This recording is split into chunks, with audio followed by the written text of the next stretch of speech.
தனி கட்சி தொடங்குவது தேர்தலில் போட்டியிடுவது தொடர்பாக இன்னும் முடிவெடுக்கவில்லை என முன்னாள் முதலமைச்சர் ஓ பன்னீர்செல்வம் தெரிவித்துள்ளார். முன்னாள் முதலமைச்சரும் அதிமுக தொண்டர்கள் உரிமை மீட்புக் கழகம் ஒருங்கிணைப்பாளருமான ஓ பன்னீர்செல்வம் நிர்வாகிகளுடன் ஆலோசனைக் கூட்டம் நடத்தினார். பெரியகுளம் அருகே கைலாசப்பட்டியில் உள்ள OPS பண்ணை வீட்டில் நடைபெற்ற இக்கூட்டத்தில் தேனி மாவட்ட நகர ஒன்றிய பேரூர் மற்றும் சார்பணி நிர்வாகிகள் என பலர் பங்கேற்றனர். இந்த கூட்டத்திற்கு பிறகு செய்தியாளர்களிடம் பேசிய ஓ பன்னீர்செல்வம் அதிமுக தொண்டர்களின் உரிமைகளை பெறுவதற்கு நீதிமன்றத்தில் சட்ட போராட்டம் நடத்தி வருகிறோம் என்றார். தனிக்கட்சி தேர்தலில் போட்டியிடுவது குறித்து இன்னும் முடிவெடுக்கவில்லை. தேவையற்ற குழப்பங்களை மக்களிடம் பரப்ப வேண்டாம் என்று கேட்டுக் கொண்டார். தேர்தலில் தனிக்கட்சி துவங்குவதோ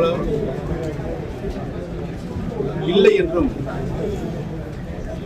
தேர்தலில் போட்டியிடுகின்ற முடிவினை இன்னும் நாங்கள் எடுக்கவில்லை என்றும் அனைத்திந்திய பிரிந்து எடுக்கின்ற அனைத்திந்திய அண்ணா திராவிட முன்னேற்ற கழகத்துடைய சக்திகள் யாராலும் வெல்ல முடியாத இயக்கமாக புரட்சி தலைவியின் அம்மா அவர்கள் உருவாக்கினார்களோ அந்த சூழ்நிலையை மீண்டும் உருவாக்க வேண்டும் என்பதனுடைய சட்ட போராட்டம் தான் எங்களுடைய போராட்டம் என்பதனையும் நான் முதலில் பத்திரிகை மற்றும் தொலைக்காட்சி நண்பர்களுக்கு தெரிவித்துக் கொள்ள கடமைப்பட்டுள்ளேன். இதனைத் தொடர்ந்து பேசிய அவர், ஒன்று சேர நான் ரெடி, அதிமுகவில் சேர்க்க டிடிவி தினகரனும் அவரது அருமை அண்ணன் எடப்பாடி பழனிசாமியும் ரெடியா என்பதை கேட்டுச் சொல்லுங்கள் என்று கூறினார்.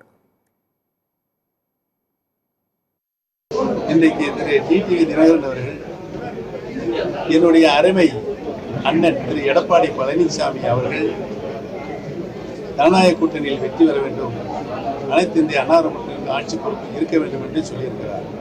அதைத்தான் நான் சொல்கிறேன்.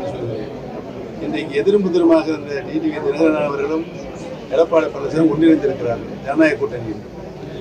அவர்கள் நினைத்தால், யார் நினைத்தால், திரு டிடிவி தினகரன் அவர்கள் நினைத்தால் இன்றைக்கு எடப்பாடி பழனிசாமி கையில் யார் கையில் இருக்கு? அவர் கையில் இருக்கு.